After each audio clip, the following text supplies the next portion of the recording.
Hi, my name is Audrey. I am 34. I am a mom of two little rascals. Actually, currently 3 and 4 years old. And I have lived through a lot of struggles.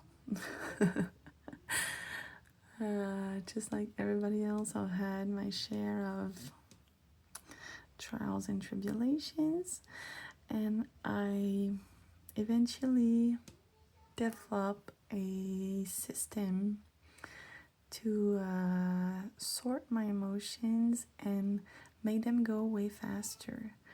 And I thought that maybe it could interest somebody out there here, so here it is. I called it the way I turn emotional data into real life actions. I always thought that emotions were static states, something you are kind of burdened with or have to suffer your way through. But as I grew, I started to notice how hurtful emotions would just vanish once I acted on them, as opposed to how long they would stay when I was actionlessly sitting with them. Also, it didn't even had to be a fully solved for the emotion to feel a lot less heavy. One step. That's all I needed to feel better. And one day it just clicked. Emotions stopped being a hurtful human condition and became simple data. And from there, I learned how to decode, analyze, and use those data to turn them into real life actions.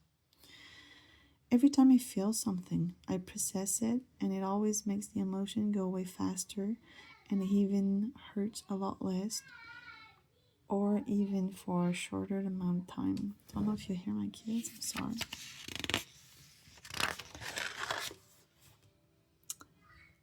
But before I start, I have no degree nor diploma. I am not an expert or a doctor of any sort. This is not a diagnosis or a treatment. I cannot replace a professional. This is just the way I found to deal with my own personal emotions. And I would be so happy if it could help at least one person. But seriously, please use your discernment. Thank you. If you need real professional help, go seek it, okay? You deserve it so much. So, this is how I turn emotional data into real life actions. Whenever I feel a hurtful emotion, I try to stop and really feel it in all its glory. No sugarcoat, no shame, no asking myself whether it is justified or legit. Just really, I'm trying not to judge myself for feeling it and just let myself feel it in all its rawest expression so I can see it whole and collect as much data as I can, because every single piece will be very useful later. First of all, I need to put a name on it. What emotion is it exactly? And yes, if you have a hard time naming what emotion you are currently experiencing, your step one would be to start by creating yourself a mental collect them all version of your emotions. Because, I mean, if you cannot name it, you have work to do, okay? Second, I monitored the whole environment in which the emotion got triggered. What was happening when I started to feel that way? What moment of the day, or what amount of sleep was I living on? I suggest to go with like low, mid, or high because all you want is an indicator of your state, not the amount of hours actually. Who was I with? Where was I? The more precise and detailed you'll be, the easier it'll be for the next steps.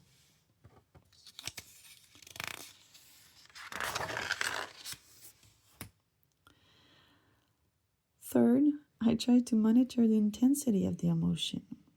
Was it a slight discomfort? Was it kind of distracting at times?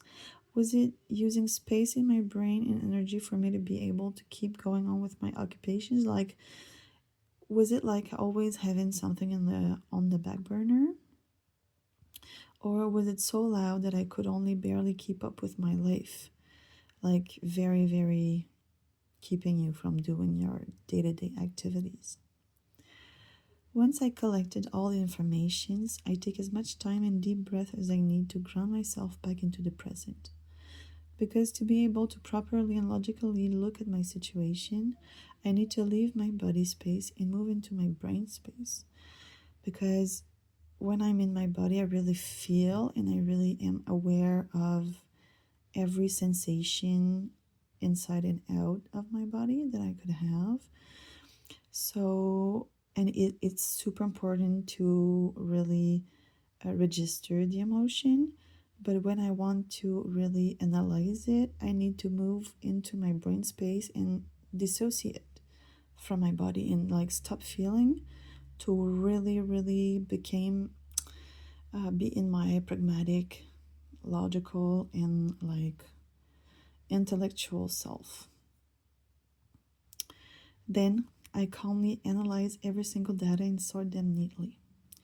Because only then would I be able to know if it is happening for the first time or not. There's a word missing here. And if it didn't happen before, I would compare with the data I got from the times before to see if I can spot recurrent similarities or patterns. And just like that, I probably already found the root cause of my emotion, aka the real underlying problem. Then, based on the data, I'm able to start planning a solution for it, or at least it will give me the information I will need if it ever happens again. If it is the first time, I'll probably just keep it in mind and stay vigilant for recurrence. I will put a pin on it and just have it there ready to use if I ever need to. If it did happen before, I'll start looking for patterns in my head and will plan a real life action related to it, like stopping a harmful habit I self-indulge, or have a conversation and mention my discomfort to the person involved. I try not to mention that I see a pattern in their behavior because I want them to act naturally. I don't want to like give them the answer of being a friend with me or whatever relationship we have. I want them to act accordingly to their own values and that's it. Really, I want them to be natural. And because if I want to see their natural self and to find patterns, oh my gosh. Okay. I just don't talk too much. Just say the most important part, like this stuff made me sad because blah blah blah. That's it. Close and see what happens next.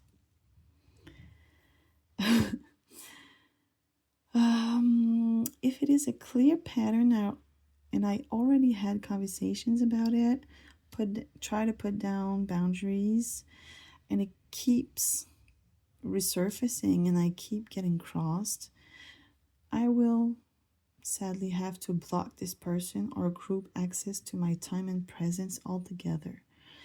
But I always do it in a way that makes me feel not good about it, because I never feel good about it, but I'm not a rude person and I don't like to be rude, so I'm doing it as gently as I can. And it obviously is the hardest part. I mean, it's terrible. It's so hurtful to have to cut someone for your own survival and your own sanity. This is terrible. I have a horrible time doing it too. And it's... No. sorry, my kid. And I'm learning to, and still learning, how to do it and how to be comfortable with it. No. Sorry, guys. And at first it's horribly hurtful, but I mean, it's something you have to do, I guess, sadly. And I think that's it. Oh no. Oh, here it is. Also, a lot, if not all the people around me, always try to find the best test solution that would make everything perfect. But in my own experience, it rarely goes as planned, sadly. And for a reason I don't know, I have always looked at solutions the other way around. I obviously always think about what would be the perfect way and perfect situation, but it always go down to what would be the least shitty option. Because I mean, life is life, humans are humans, and everybody have problems and stuff, and life is imperfect. And we all have to compromise, adjust, adapt, and respect each other's boundaries at some point. So, I mean, perfect is rarely attainable. And finally, this is usually when I take a second to accept the emotion, thank it, and then release it. There is no good or bad way to do so. Whatever works for you is great. I mean, if you want to breathe, if you want Reiki, if you want whatever works for you, if you want to just dance, stem, whatever, okay? Anything's good. Because once you understand that what the emotion was trying to communicate, it becomes irrelevant and unnecessary. Its mission is accomplished and can therefore leave. At least that's how it works for me. That's how I feel it works for me. And that's it. I hope it's gonna, I don't know. This is my own experience. This is the way I envision it, and that's it. That was my grain of knowledge for today. Bye.